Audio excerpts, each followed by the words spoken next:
Hello again. Welcome back to another episode of the Mind Renovation Nation show brought to you by Red Maples. I am your host, Nathan Bush. In each show, we bring to you real life examples, world case studies, just different things from our real estate experience, whether you're an influencer or an investor, or you're looking to get a better understanding of real estate investing just in general. I'm going to walk you step by step through all of the challenges that you might face in small multifamily property on this show. Geez, guys, we set out in this show a while ago to answer this question. How can small multifamily real estate investors achieve double-digit returns even in this current market? And this show will provide answers for part of that as we talk about why tenants are destroying and damaging your property. Now, I do want to make sure that I remind you and thank our sponsor of our show, Red Maples. Our organization, Red Maples, is an institutional style property management, and we show you how to earn those double-digit returns through small multifamily real estate. If you would like more information about Red Maples, go to redmaples.com/assessment. That's redmaples.com/assessment, and they there can get you all the answers that you have to your property management questions. All right, if you like this style of content that you see on the show today, please go to the YouTube channel and subscribe. Once you subscribe to the show, you will get updates on information and content just like this. Also, if you wouldn't mind, check out the links in the bio if you want more information like this, in the descriptions anyways down below. And in those link descriptions, there is plenty of information there to help you with your overall real estate investing. All right. So what are you doing to reduce damage caused by tenants in your rentals? We have asked this question to you for the past 4 weeks. And as we come on to the new year, we thought it would be good for you to spend some time planning on what you're going to do to reduce these overall costs, these little things that happen to build up over time, and they put you in a position where your investment starts to dwindle, where you maybe on paper could be making money, but maybe your profits are being eroded. And so we wanted to take an entire show to help you answer this question. What are you doing to reduce the damage caused by your tenants in your rentals? 4 times we've done this show now. This is the 4th show. That's how important this is to the overall health of your real estate and investment portfolio when it comes to rental properties. You definitely want to make sure that you understand what to do to reduce the damage inside your property.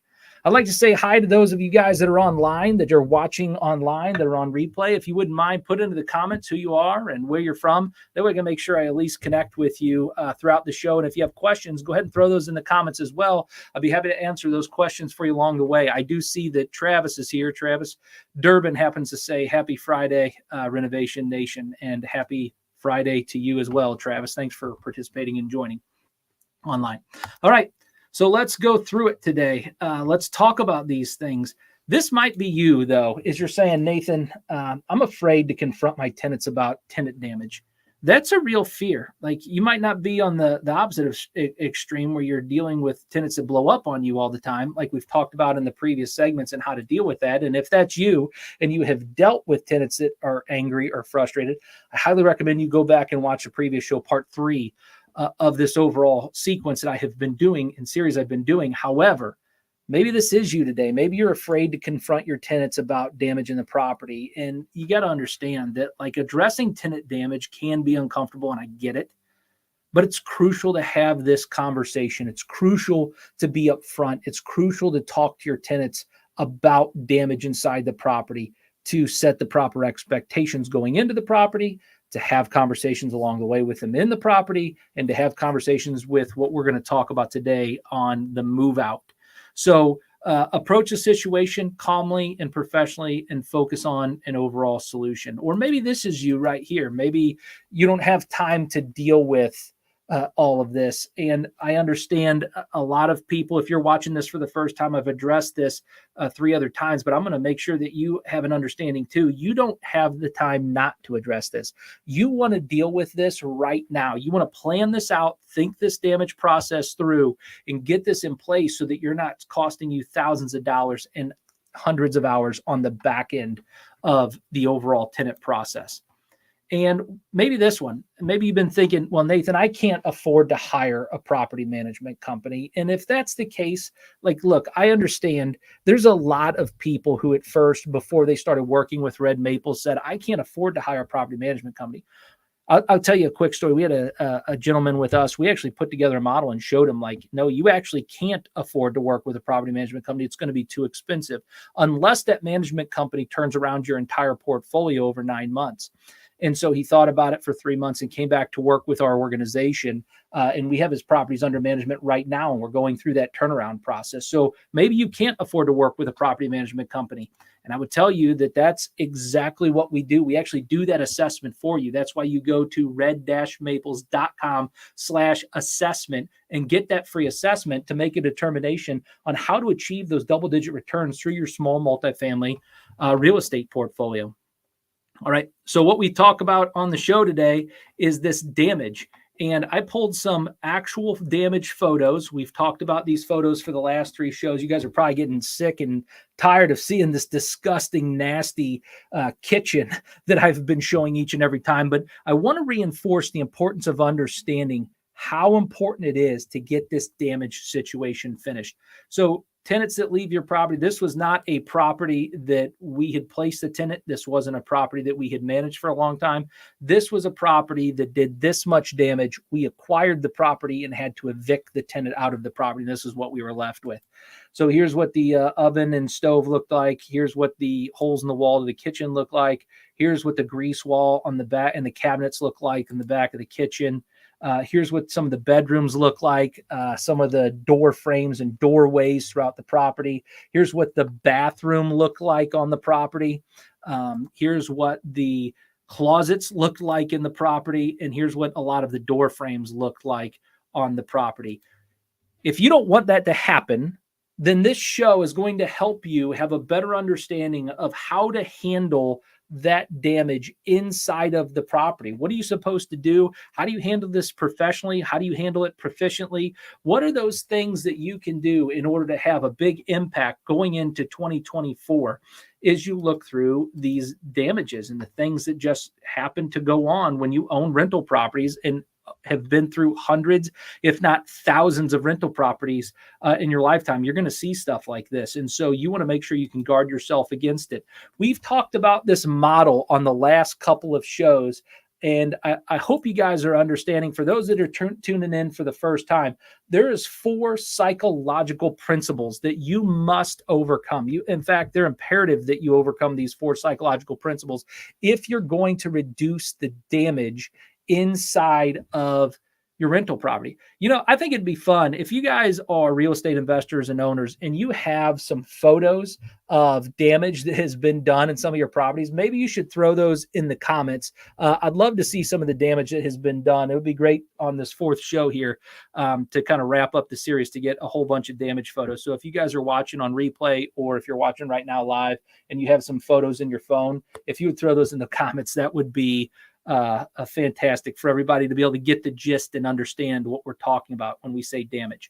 What causes the damage, though, are these 4 psychological principles that you must overcome. What are they?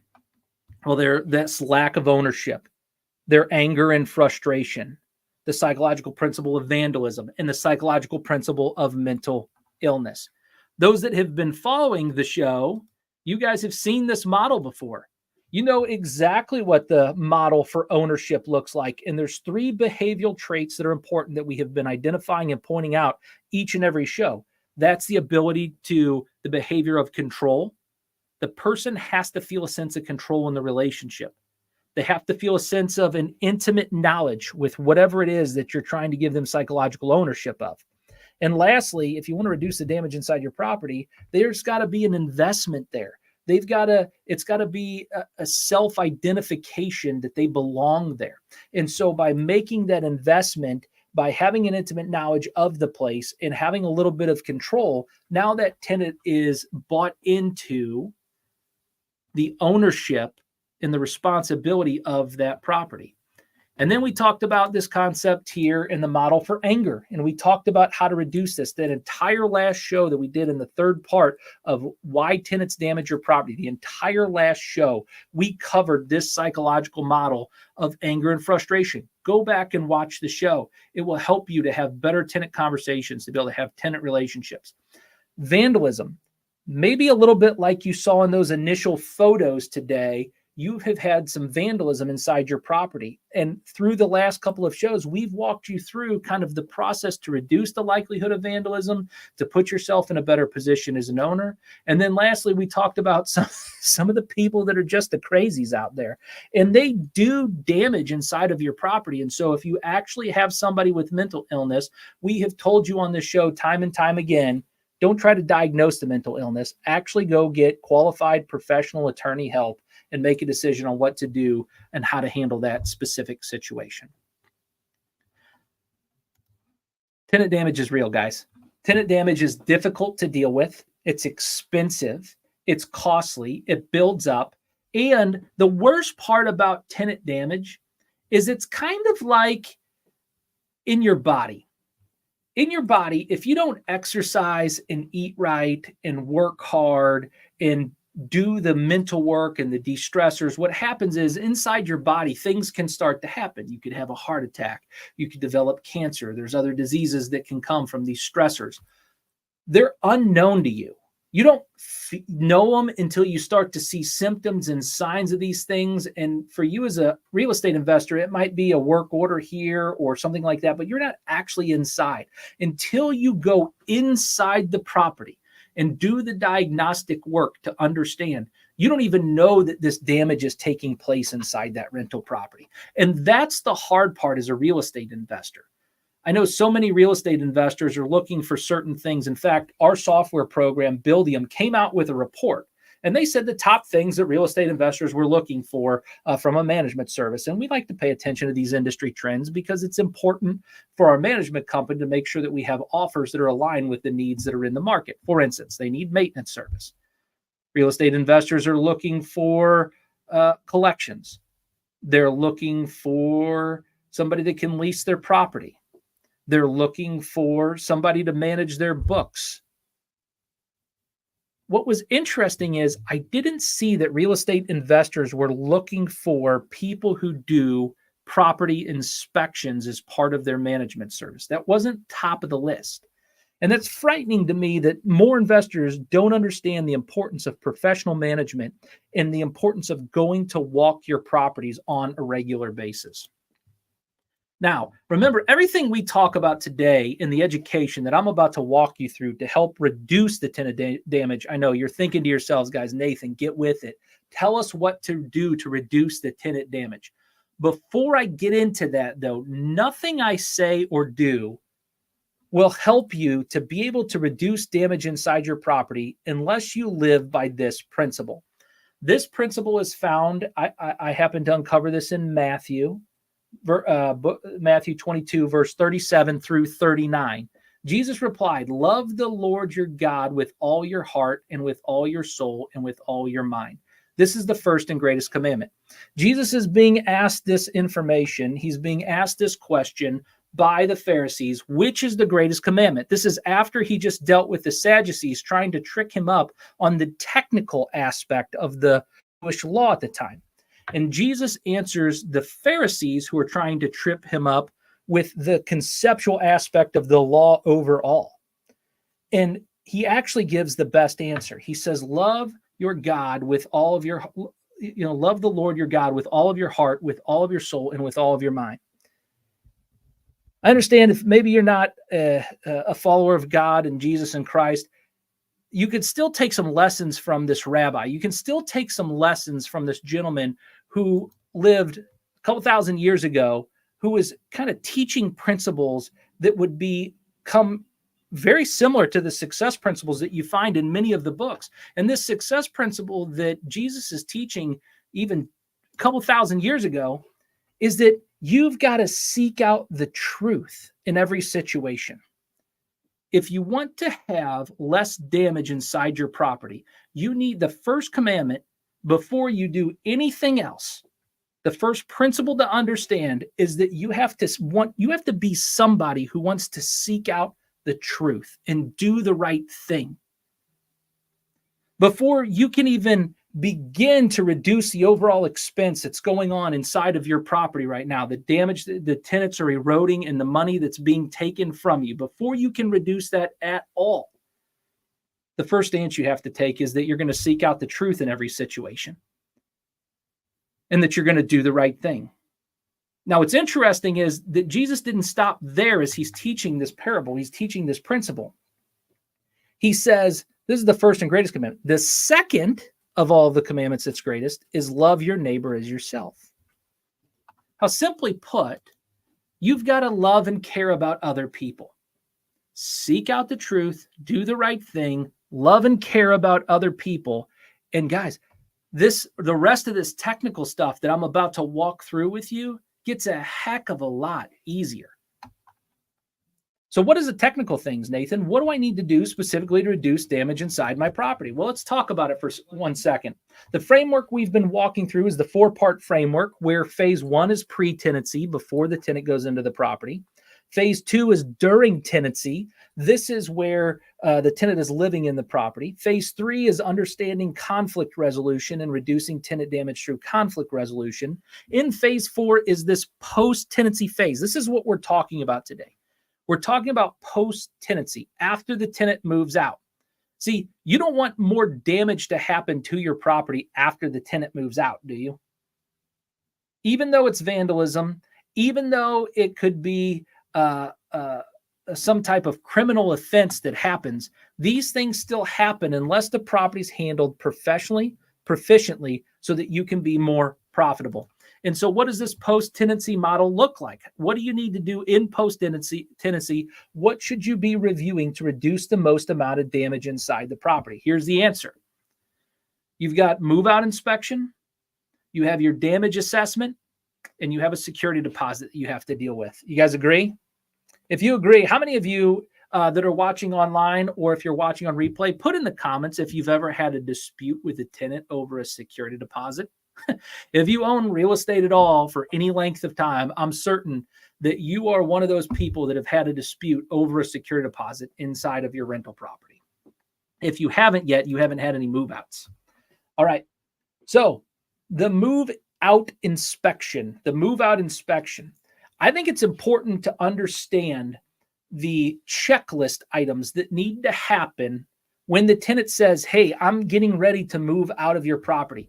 I think it's important to set the proper expectations for that tenant to move out so that they have a thorough understanding of what to do, how to behave, how to act, what they're going to be charged for, all those types of things ahead of the move out. So when you know the tenant's going to be moving out, you have to make sure, at least we do, we send them a notice to vacate document that they sign via DocuSign, and they make a statement, I'm actually moving out of the property. I can't believe how many property managers, real estate investors, and owners miss this step of getting a notice to vacate signed by the tenant saying they're moving out of the property. Along with that is an understanding and an expectation of what to do when the tenant moves out of the property. That's why they're signing it. They're signing the notice saying, yes, I intend to move out, but yes, I understand that these things are a responsibility of mine in the move out process. You make sure you document and upload the notice to vacate to the tenant file. You make sure that you update the dashboard where we manage all of the different aspects of tenant relationships and properties. We make sure that we notify the real estate owner and all of our partners involved in any type of real estate attraction, hey, that you're going to have a vacancy coming up. Get prepared. We make sure that we build a new move-out budget sheet, and we build a photo file for those damages that are properly going to be documented for that tenant. We change a lockbox code and get keys picked up. We email the lockbox code to the resident, and we schedule the utility activation. Those are things that have to be done pre-move out before the even move-out inspection. Post-move out, you have to do things like rekey the locks, change the lockbox code, choose the portal, close the portal access for the tenant to make sure that the tenant doesn't have access to their portal anymore, because things are going to happen to their ledger, and it's so important. We got to make sure that we verify the utilities again. Why? Because if the utilities stay in the tenant's name and the tenant is billed back those utilities on their ledger later on, they're going to get mad. We complete the move-out inspection with photos. We send the statement of work and budget. We complete the security deposit and the deposit accounting, and we know what date that needs to be sent back to the tenant by. We transfer the deposit, we request the owner's approval, and we create these reoccurring vacant walks that need to happen inside the property. It's so important that you guys understand and know exactly what to do through your move-out inspection process. To break it down for you and to give you a visual of what this looks like, this is called a workflow for those of you that are new to documenting your work and what things need to look like. Tenant turns in their notice to vacate. We make sure that things get placed on the calendar so that we can call and confirm the move out and check occupancy when the tenant's supposed to be gone.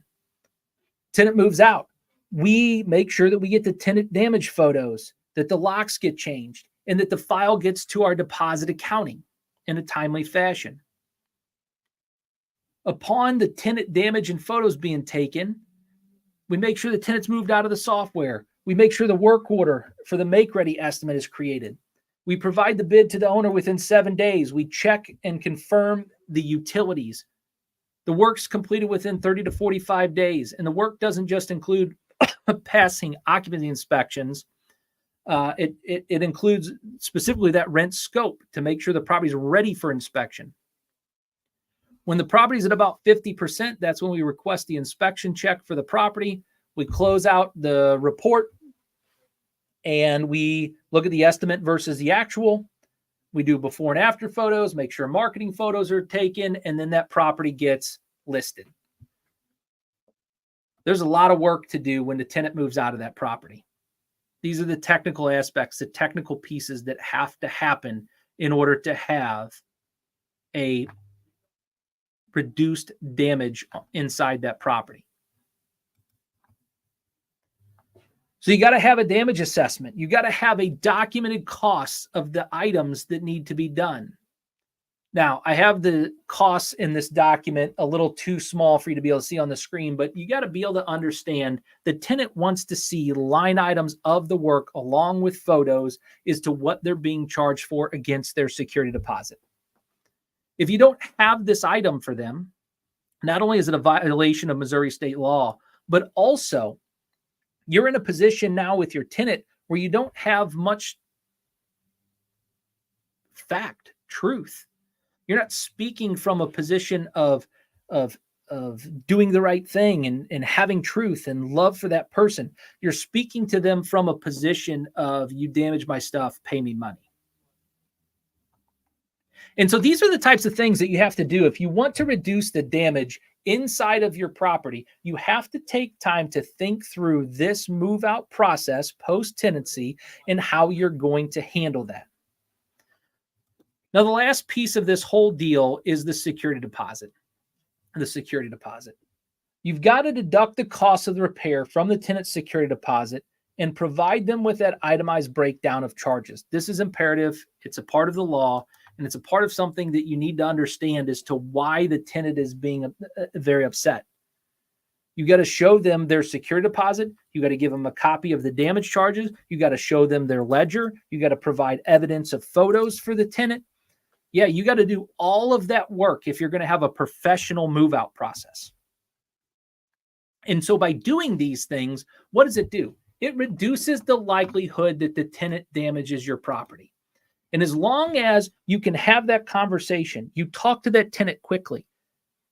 Oftentimes, if you can, it's really great to have a pre-move out inspection. If your organization has the staff and the resources to be able to do so, that's always great to have a pre-move out inspection so you can have that conversation and set proper expectations. But this is why that notice to vacate process that you start right before post-move out sets the tone and sets the passion and the process and the expectations for what's going to happen upon their move out. I've oftentimes been able to negotiate some of the repair damage into a renewal so that the tenant wants to stay inside the property longer. If we come back with a maintenance tech and repair a couple of things with inside the property pretty inexpensively. And then we end up saving the tenant. The tenant now knows the expectation for move out and they stay another year or two. And that's always been beneficial too if they're not overly damaging the property, but there was some damage that would be charged against their secure deposit. And in some cases, if that's handled properly, what's really cool is that the tenant takes care of the property even better in that next year. Remember, this is an entire process. So this tenant is used to us focusing on care of the property. And when all that's done, when all that's said and done, you can have the tenant move out of the property and the home might get to look something like this, where it's almost ready. You got to send professional cleaners through there. There might be a little bit of light touch-up maintenance, but there's not a lot to get that property ready for the next tenant. And that's what you're looking for. You're looking for the tenant to move out of your property, to leave that property with a good reputation, giving you Google reviews, loving you as a property landlord, speaking highly of you, telling their friends and family that they should rent from you. Why? Because they can tell that you care about them.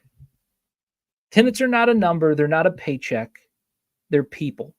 And when you treat them as such, you treat them as another human being that you love and care about. You treat them with the same respect, the same kindness, the same care that you would want to be treated with. It's amazing how wonderful those tenants take care of your property. Remember, I told the story where I had a tenant that lived in one of my personal rentals for, I think it was 4 years. When they left the property, I sold the property for more money than it appraised for. I did zero maintenance work inside that property to list it and sell it. And the reason that I was able to do so was because that tenant took care of the property, because I took care of the property when the tenant was in it. I set the proper expectations and I took care of that tenant as a human being. I didn't just think about it as a business transaction today. I thought about it as a long-term investment. And I expect that if you want to be profitable, you want to earn double-digit returns on your small multifamily rentals, you'll take the same care for them. At Red Maples, we want you to invest with confidence, not just confidence tricks. And if you let Red Maples guide your real estate management, you'll be able to focus on what you do best. And that's make the investment work. Buy the right investments. Focus on the things that you need to focus on so that you can have a successful business. I hope that you subscribe for more insights or reach out to us for property management. I'd be happy to help you with that. Remember, if you like this information and you want to be part of the Mind Renovation Nation community, the best thing that you can do is invite other people to join us on these live casts on Friday. Be a part of the conversation. Join in, ask questions while we're live. And follow our show for some of the latest insights and tips on real estate investing. This is an open call, too, for real estate investors. If you have valuable insights that you would think would be a good fit for my audience, I'm happy to have you on the show. I am looking for guests. I'm happy to have the conversation with you. Reach out, and we'll see if we can get you set up with a time and a date for you to be able to share your wisdom and insights with the audience that we have here at Mind Renovation Nation. Also, if there's something you'd like to celebrate from your real estate, you'd like me to highlight something about your real estate investing, reach out with those stories. Reach out with that stuff. We'll see if we can't get you on the show to tell those stories as well. And lastly, I'd like to say thank you to our sponsor, Red Maples. Red Maples makes this show happen for you guys. That's how we are able to bring this to you each and every week on Friday. And so if you're looking for an institutional style property manager that can help you with your small multifamily real estate, somebody that's going to do this professionally, proficiently, and help you to be more profitable, go to red-maples.com/assessment and get your assessment of your real estate portfolio. Until next week, guys, I appreciate you taking the time to spend with us. Check out some of the links in the bio. You guys have a good afternoon.